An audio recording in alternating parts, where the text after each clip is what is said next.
What if everything that you believed about the American dream was about to change?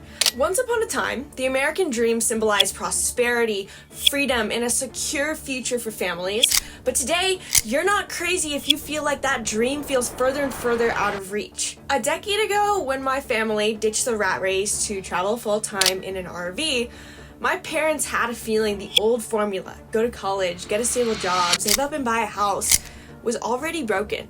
And now, for most Americans, it's no longer just difficult, it's nearly impossible.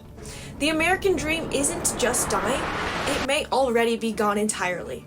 Today, I'm going to be doing a deep dive to explain how exactly it's disappearing and what you need to do about it. Plus, at the end of this video, we're going to be sharing our 9 steps for what you need to do to prepare yourself for the collapse of the American dream.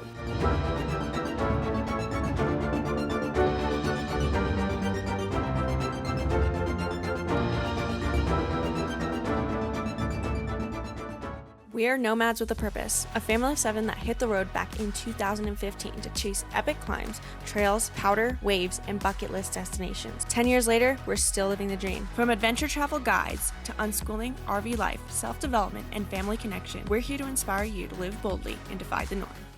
Hello and welcome, you guys. My name is Gabby. I have heard more and more people talking about this idea that the American dream is dead, and it's kind of funny to me because 10 years ago, when we first moved into the RV and started traveling full-time, and back when we started Nomads with a Purpose 8 years ago, we were talking about this, but it wasn't popular enough for people to get it. And now I see a popular viral post went out by Tom Bilyeu, and he made this post about the American dream being dead that really inspired this video, because I saw that people were getting it now. People were seeing it. We were just early to the game when we were talking about the American dream being dead on Nomads with a Purpose. People didn't quite get that why we were moving into the RV was rooted in a problem that is now kind of just the common norm, that people are actually seeing it. Back then, you would have had to forecast to see it. And so this video, I am taking a little bit of inspiration from Tom Bilyeu's post to guide this post. So full credit to him for inspiring the idea. But my goal with this video is to share with you some of the things that he said and my commentary about it. But also at the end of this, I loved Tom Bilyeu's post, but at the end of this, we're actually going to be sharing with you the alternative method for how we think you should approach this, because he shared great ways, but we have a totally alternative set of ways that you should approach this idea of what to do about the fact that the American dream is dead. What does that mean for you?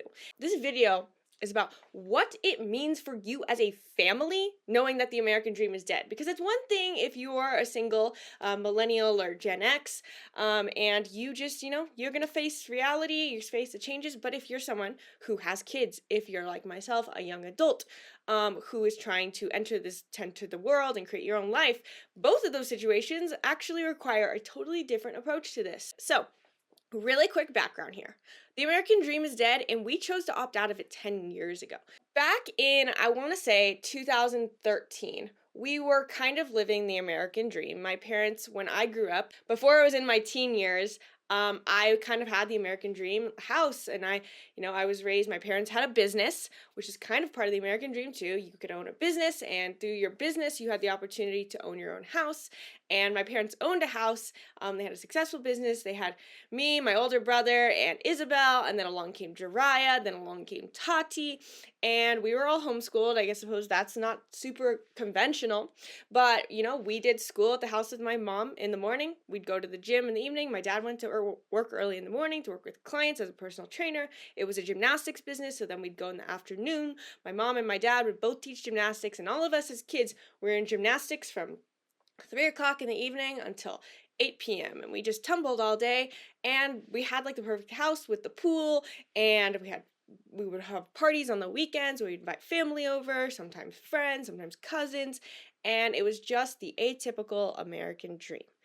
Now, after, I believe, the 2008 recession, my parents tried to open a second business. It ended up making them causing them to go bankrupt, But it was actually one of the best things that happened because it basically led us to moving. It led us to doing two things. I believe after that point, that's when we started camping more at the beach. We also, because we spent so much time at the beach, after my parents having to sell that house, we decided to start renting. But because we had the opportunity to move locations, we started renting on the beach in the Coronado Cays, and we had an oceanfront view from our house. And so in many ways we made a shift, but we're also continuing this American dream. And we were living on the beach. Me and my mom would wake up early in the morning. She'd shake me awake and say, "Do you want to go surf?" And we would ride our bikes to the beach. It was like a less than a mile bike ride to go to the beach. Me and her would surf in the morning. Then we would do homeschool in the mornings with our big chalkboard, and we had an ocean view from the room we did school in. It was amazing. But then eventually it got to a point that even though their business was doing well, I believe that my parents were basically like, the cost of living to rent a house and feed 5 kids healthy, we were like super mega health nuts in that transition. Basically, just the cost of living to just have a house and food and get to work and pay for gas, it was so absurd. And my mom was questioning to herself because at the time my dad was always working too because the business was doing good. And she's like, what's the point? All I really want to do is I want to surf and spend time with my kids and connect with my family, and I want to enjoy my life. I want to feel good and feel healthy, feel vibrant, feel connected. And she wondered to herself why we were going through so much work trying to pay for this house and this lifestyle, when really she just wanted to spend time on the beach. And I think that was one of the biggest thought processes that she questioned that led us to moving into an RV to travel full time. It was not the only thought process, but it was definitely one of them. And so basically, on April 1st, 2015, we moved into an RV to travel the world full time. We were told it was going to be 6 months, and then it ended up turning into 10 years, and here we are. The only reason I share that is because we have been thinking about questioning this idea for a long time, but it has taken for the economy to get to the point where it's at right now for more of the general population to start to see it. And I want to take a page out of Tom Bilyeu's book and share with you exactly what's going on for those of you who don't totally understand it. So we have a huge inflation problem, and this is definitely not the first time you've heard this, but for those of you who don't fully understand how bad the inflation problem is and what is causing it, here's a little bit of a background. And this is a main causer of why the American dream is dead, okay? So if you don't already know, the national debt is insane.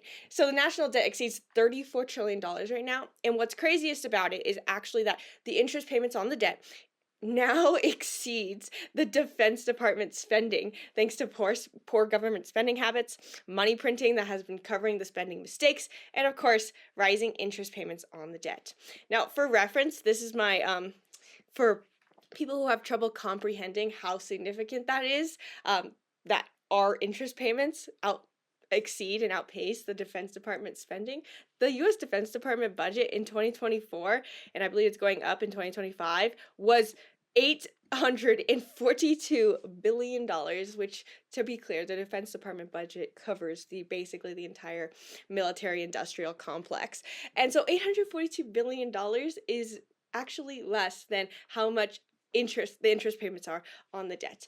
Now, this is probably not news to you. This is something that's been commonly talked about. It's been being talked about in the whole economic world for the last 10 years, 5 years in particular. But this is getting to the point where I feel like, and actually not feel like, I notice people know about it now. People are seeing it. They, feel at the grocery store. You notice it in when you go out and spend money. You particularly notice it if you're like slightly more on the, if you're a Gen Z millennial whom you're maybe not necessarily in this highest paying job. I think it's a little bit harder to notice if you're already in the peak of your career, but you're noticing it too if you have kids and you're feeding a lot of kids and you're like, man, things are getting more expensive. Now, on top of that, there's also the housing crisis that a lot of people also are noticing.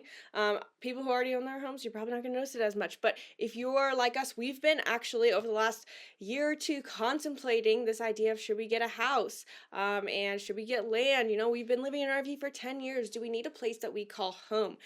We talk to other RVers who notice this too. They're like, man, I just want to get into a house and feel like we're doing the RV thing. People in the RV world talk about houses all the time because you contemplate it. it. You're like, should I live in an RV forever? And we talk about this often, and you're noticing, like, dude, housing is insane. Housing is insane. Everyone talks about it in terms of rent too. The cost of rent, the cost of your mortgage payments is absurd. Now, I want to like paint a picture for you exactly how bad it's gotten, because the difference between where we used to be and how bad it has gotten in 2025 is the reason why the American dream is gone. It's not even a possibility of it coming back. So, since 1960, which I guess is now 65 years ago, the median house price has surged at a rate that is 4 times the increase of household income increase. So basically, the price to income ratio has completely changed. We don't just see this in the cost of housing, okay? We're also seeing it in rents, and that's why people are constantly, Gen Z, millennials, are constantly complaining about the cost of rent.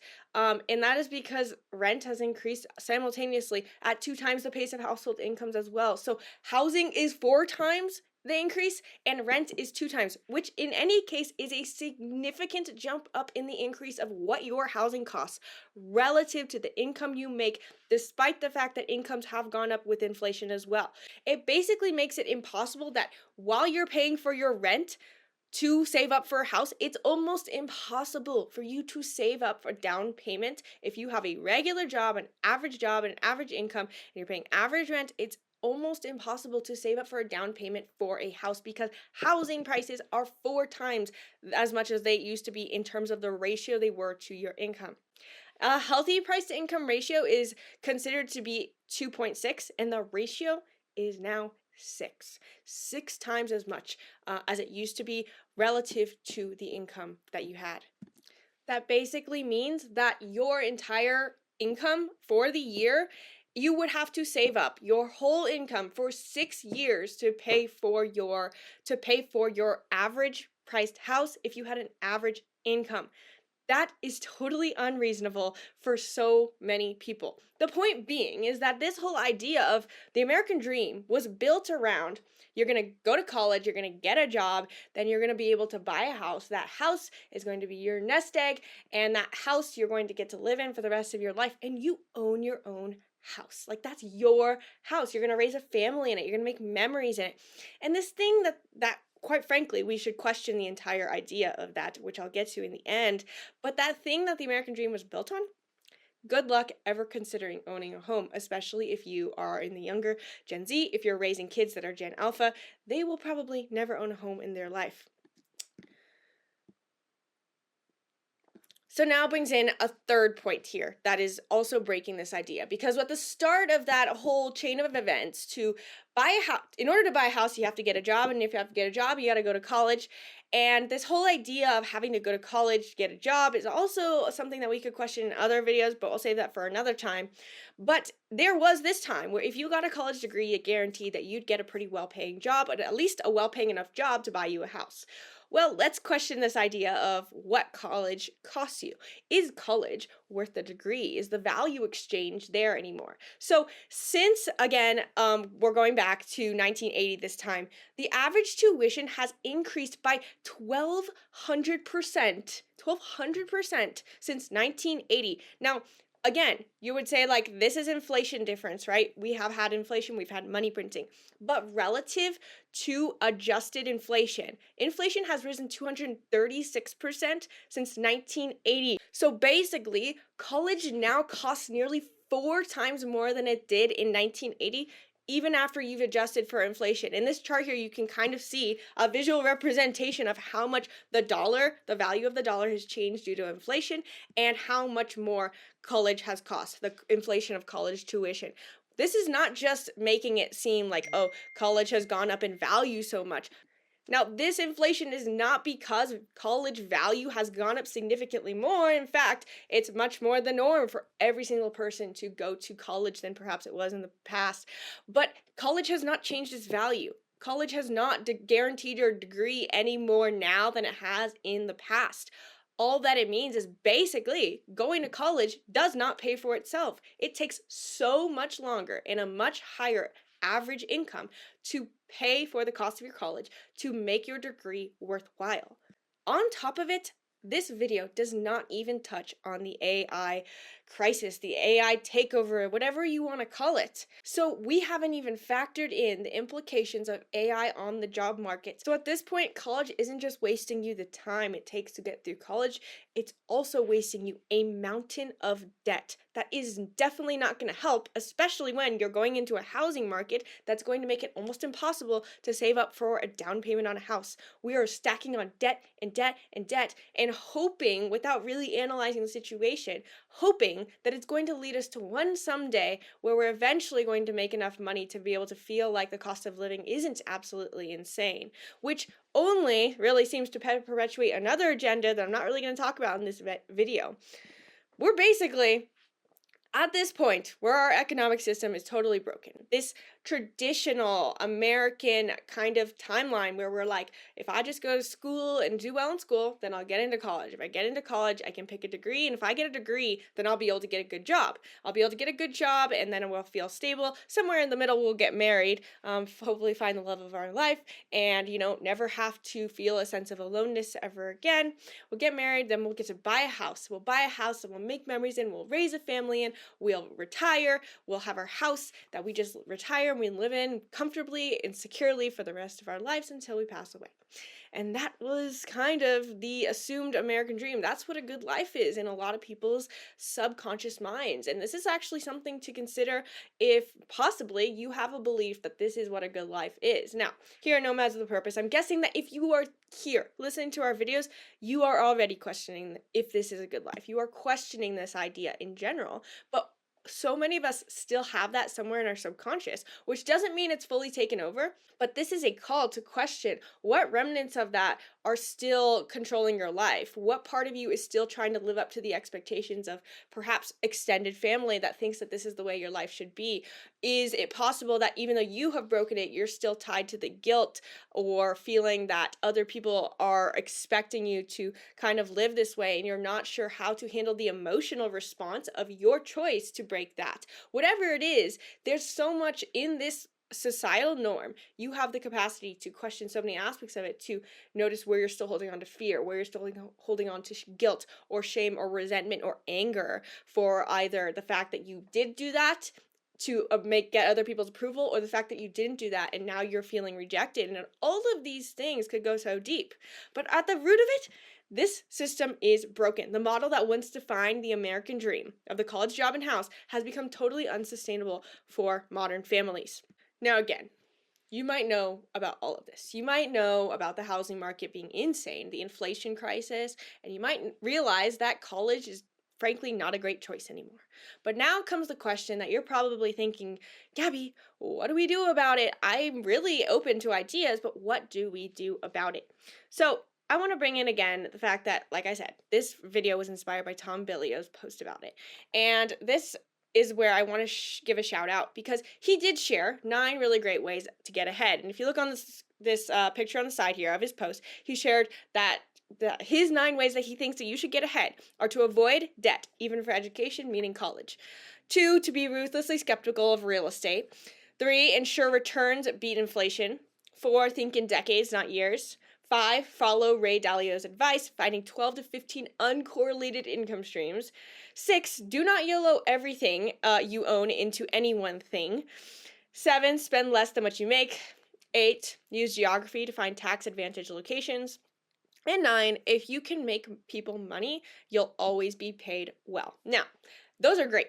They're also really great if you're money focused. They're really practical. They're really focused on the entrepreneur, the person who's financially very financially aware.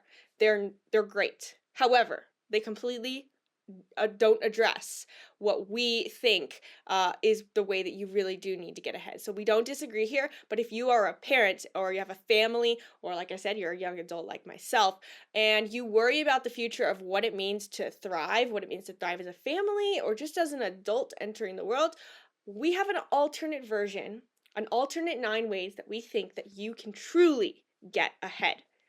So these are the 9 ways that we see that you can get ahead in this economic system, in this dead American dream. Like, a lot of people have a crisis around, if the American dream, which I've already been questioning, isn't the way, then what is the way. And that is exactly what our goal is, to show you at Nomads of the Purpose. We're here to help you think differently about what a good life is. So our 9 ways start with 1.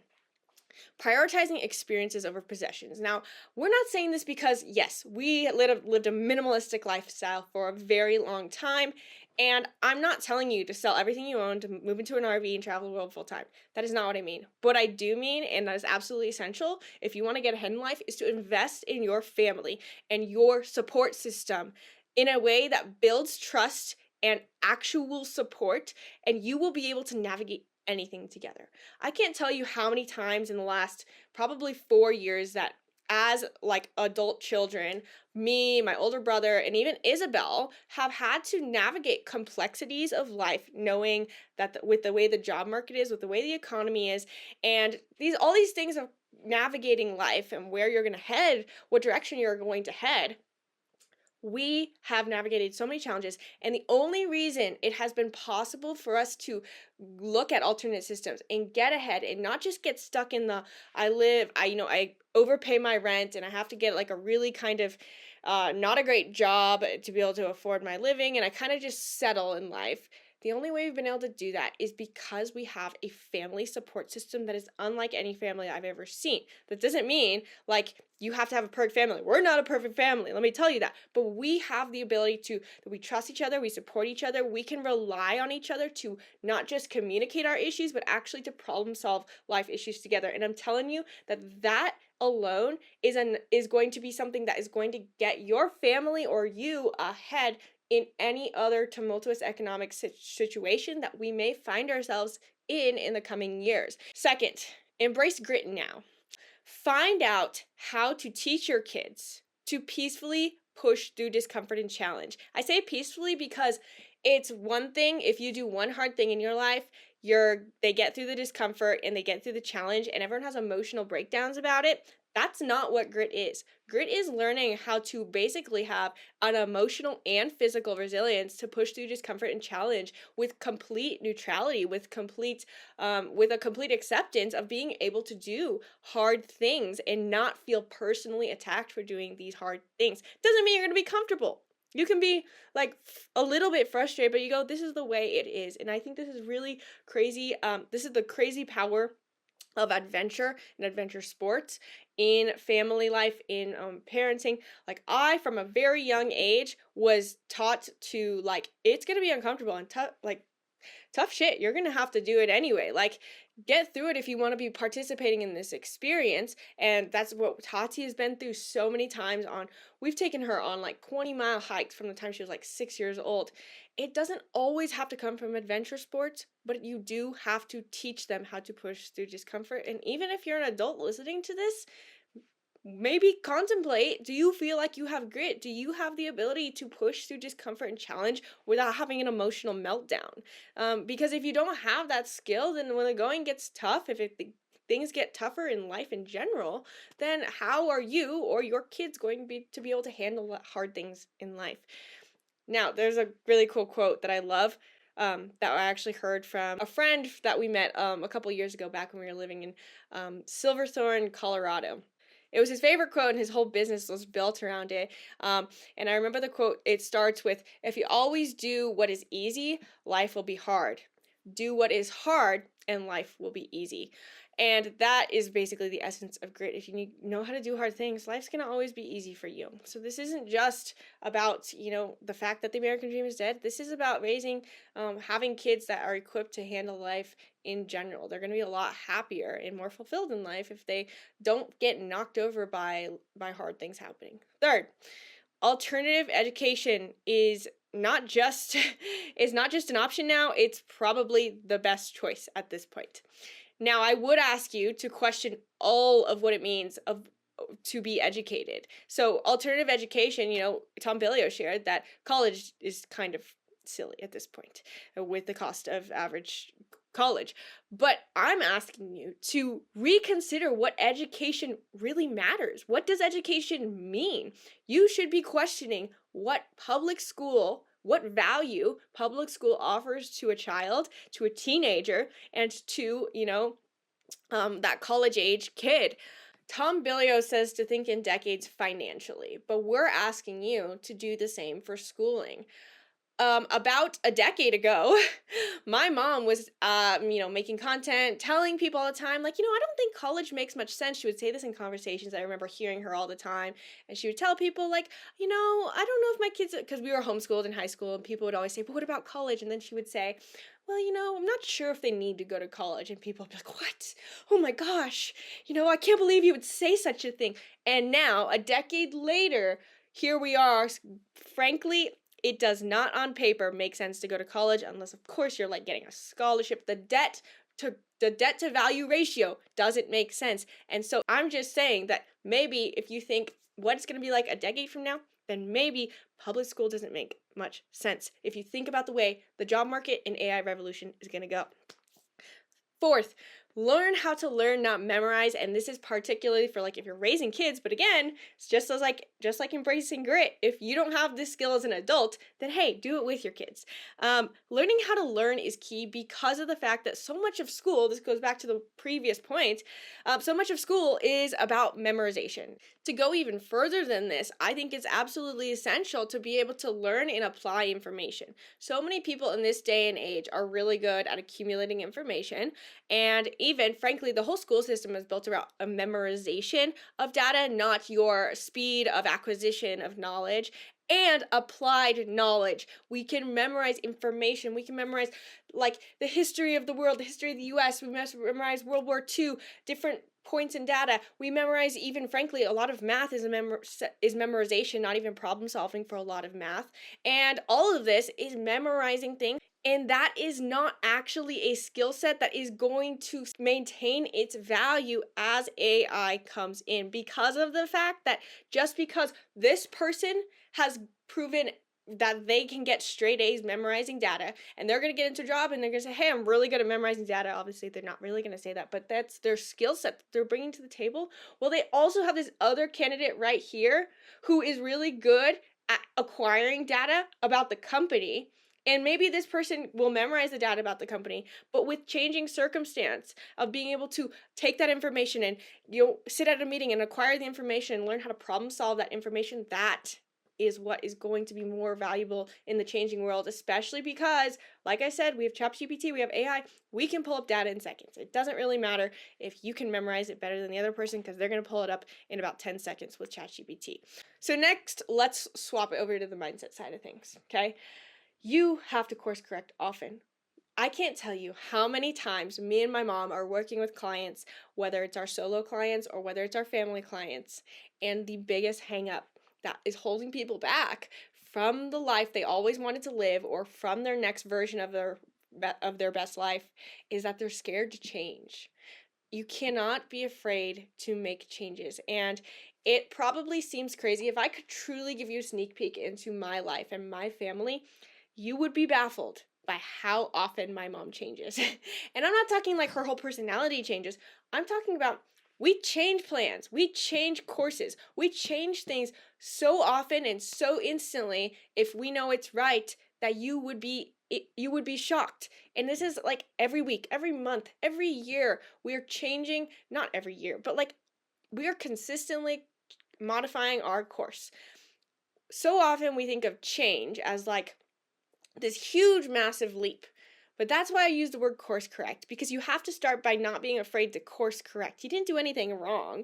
You didn't do anything you didn't know up until this point. So now you're doing the next best thing for you. It's all individualized to you. So don't drag your feet, especially when it comes to things like I'm going to move or I'm going to change jobs, because those are all the things that's going to get you closer to what you want. And the longer you drag your feet, by the time you get there, you might not even want it anymore. That doesn't it's not like a blanket statement for you always should just act on impulse, but don't be afraid to change. Next up, build community. And this one sounds a little bit cliche because everyone always says it and you don't really know fully what that means. Like, how do I build community? So it's really not about like trying to have literally, also guys, I'm totally aware that I have a lot of typos. I was doing this fast. Anyways, building community is not about having like going to do volunteer work for a nonprofit. That's like a cliche. It's really about remembering how to count on another person again. And the root of this is that I believe that we have gotten too lazy with our social skills. We don't look people in the eye anymore. We don't say, hey, how are you doing? And we don't slow down enough to acknowledge someone else's existence if they're not giving us a sense of significance. And that's going to tie into my last point again. But think about this. Can you fill your tank enough to actually see and hear someone who doesn't give you approval? A stranger, frankly, or an acquaintance. Because that's the thing with acquaintances, why we let community fall apart. We don't get a sense of significance from them because they don't give us approval. They don't know us well enough to give us approval. So can you count on someone else by first showing up for other people in micro ways, by just looking them in the eye and actually listening a little bit about their life? You don't have to get to know their whole life story. That's not what community is about. It's just about caring. Next, become absolutely, ruthlessly healthy and vibrant, okay? Not only are you reducing the risk of crazy medical expenses, which is like the practical application of being healthy in this economic environment, you're going to save money, right? But like, if you are tired, if you're not thinking with utmost clarity, you can't change a thing in your life.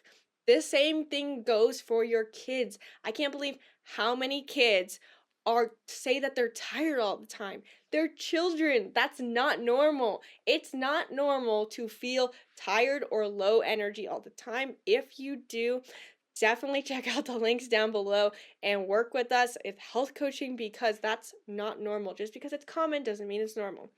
Next, question what success means to you. That's how you're going to get ahead in this world, because we're basically at this turning point, okay? And if money wasn't an object, if that system didn't work anymore, maybe you get to define what system will work for you.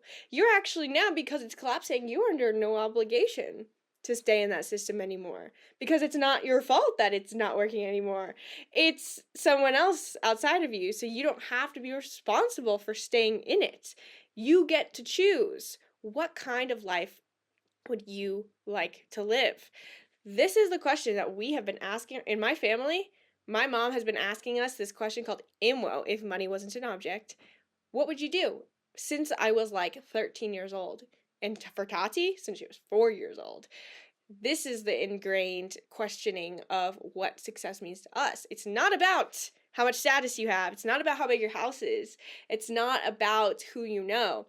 It's about, are you living in alignment with the life that you always wanted to live? If money was an object, is this the day you want to live? That's what success should mean, instead of this preconceived notion of success being the American dream. So this is a great opportunity to question that and change. Now, my last point here is a big one, and I saved it for last because it's probably the most important. It's the closest to the root, and it's also probably the scariest one to face. The other ones, I believe that overnight you could change all of those at once. This one is going to take a lot of patience with yourself, because it's probably the root of the greatest crisis that we have globally right now. And this 9th step is to see, hear, and understand first yourself, then your loved ones, and then strangers. The American dream, at the core, was simply a mass psychosis of seeking comfort and extrinsic self-worth. If you could think back to yourself in college, when you think about yourself in college, I want you to think about what was really driving you. Because pretty much most of us are driven by one of two things at that point in life. Because we are actually, from childhood, we are imposed this set of beliefs that your sense of worth comes from outside of you, because of the inherent nature of a child is to seek attachment from the parent, and we take that with us for the rest of our life. Because as soon as we don't get that attachment and that validation from a parent, we start to seek it outside of ourselves in high school by looking to our friend groups for validation to give us a sense of significance and worth. We never sat aware of our feeling of being insignificant long enough to create it from within. So then we get into college, and usually one of two things motivate us: success and status. We want to get a job that's well paying, and then people are going to see us as successful, and we're going to either make our parents proud, or we're going to prove something to someone, and we're just going to have money, and we're going to have nice cars. Oh, it's going to be so nice. Or generally, the other side is that we're motivated by a desire to fall in love and have a family. Neither one of those are wrong. We just don't know any better, because at the root of that we don't see that we are coming from a place of emptiness. Emptiness that something outside of us is going to then make us feel loved and worthy. And basically, the entire American dream is built on this desire for status or success or some extrinsic sense of self-worth or love that comes from the approval of a family, the love of a significant other. That doesn't mean that family relationships and success are bad. I'll say it again. It's simply that whole world was built without ever addressing that we all feel insignificant and alone if we sit there long enough. Now, you might be like, that's totally not true, Gabby, and I get it. We're 2 layers down in awareness, because the first layer of awareness is to question what you even want in the first place. Usually people have to sit and question what a good life means to them for 1 to 2 to 3 to 4 to 5 years before this starts to make sense, because then when you do and you start questioning what you want, sometimes you find yourself, and usually you'll find yourself when you get closer to the root, that what you really want is something to make you feel worthy, significant, and like you're just good enough. And I am here to tell you that you are inherently good enough and worthy and significant just as you are. My words are not going to do it for you, though. You have to discover that for yourself, and I encourage you to go live the life that you want long enough until one day you wake up and you go, wow, I don't need status, success, or someone else to tell me that. I feel worthy and good enough. This is fulfillment. Now, the collapse of the American dream is one of the best things that I think could happen to us. It is going to help us break this mass psychosis where we are either seeking that self-worth or seeking the comfort and security of, if I just have a house and I have a reliable job, then I'll never have to feel unsafe, insecure, or fearful again in my life. But this American dream collapse is actually an awakening, a moment. It could be an awakening moment for many individuals. I don't believe we could all wake up at the same time to this, but perhaps you can. Perhaps you can wake up and see that maybe before this, you weren't really living the lives that we were excited to wake up to. We, as a society, have fallen into this trap of the rat race, because the American dream is the positive side of what is just the rat race. So many of us were living lives we weren't excited to wake up to. Some people, they're going to keep going on. They're going to say that they're happy, and that's fine. And maybe you are too. It's all good. You can live the life. But if you want more in life, this is your opportunity. We were content in a bubble of validation and security before, but this is a time to wake up to a fun, unforgettable existence that we know is possible because we've done it. My family has done it. My parents have done it. My mom has spearheaded this being a possibility and a reality for my family, because I'll tell you what, for me as a 24-year-old girl in this economy, I am so grateful that I know that what my parents got to live and what my family has gotten to live, what my mom has known for so long, is what success is, because otherwise I would certainly give up too. I would certainly repress my emotions. I would certainly disconnect from my sense of self. I would go through the motions. I would find someone else to distract me. I'd find more friends to distract me. I would fall into my Enneagram 3 program of seeking status and achievement in order to distract me, because I wouldn't know what's possible. I didn't know that you can actually feel content, satisfied, and love your life. And that's what we teach you how to do. No one's at the purpose. Now, this is why our priority for me and my mom as coaches is to help people become a more connected family. Because at the end of the day, we know that because we have those 9 things, that's what we believe is a successful life. That's the wealth that money can't buy. So look, if you are scared to leap into alternative education, when I said that on the last slide, if you're like, oh my gosh, you're crazy, but I kind of think you're onto something. If you want to get your family on board with your dream, with your vision, you're like, I know, Gabby, I listened to this whole video and I know, but I can't get my family on board. If you want to do things together, you want to communicate better, you want to live a different lifestyle together.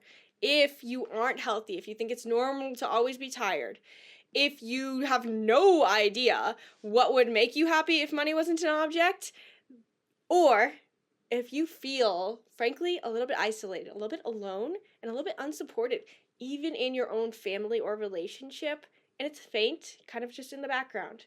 If any of those things resonate with you, That is exactly what we do, me and my mom together in our connected family formula, in our family coaching programs.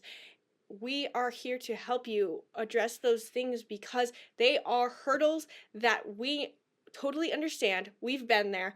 I have been there, frankly, just a month ago, feeling unhealthy because I was tired all the time. And at the root of that, I was dealing with emotions that I couldn't quite process.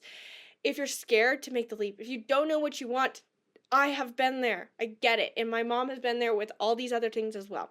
So we know what it takes, and we have seen our clients go from feeling scared to leap into alternative education to feeling like you want your family on board, but you can't get them there. If you don't know what would make you happy if money is an object, we have seen these transitions happen, and it's totally possible for you too. If you want to learn more, head to the link in the description down below and you can learn more. Sign up for a free consultation to figure out if that's right for you, if that's what you need to support you in this transition period in our economy, in the world, in the American dream fading away, giving you the chance to step into what a good life means for you. Check out the link in the description down below. That's all from me for this video questioning why the American dream is dead and what to do about it. Thank you guys for joining me. If you liked this video or if you have any contradictory thoughts, if you disagree with me, let me know in the comments down below. If you like it, share it with someone you know who needs to hear this, who doesn't know about the housing crisis, the inflation crisis, and the issues that we're seeing in college tuition and how that impacts the path that young adults are able to take in life. If you think they should hear it, share it with them. I'll see you guys next time in our next video here at Nomads with a Purpose.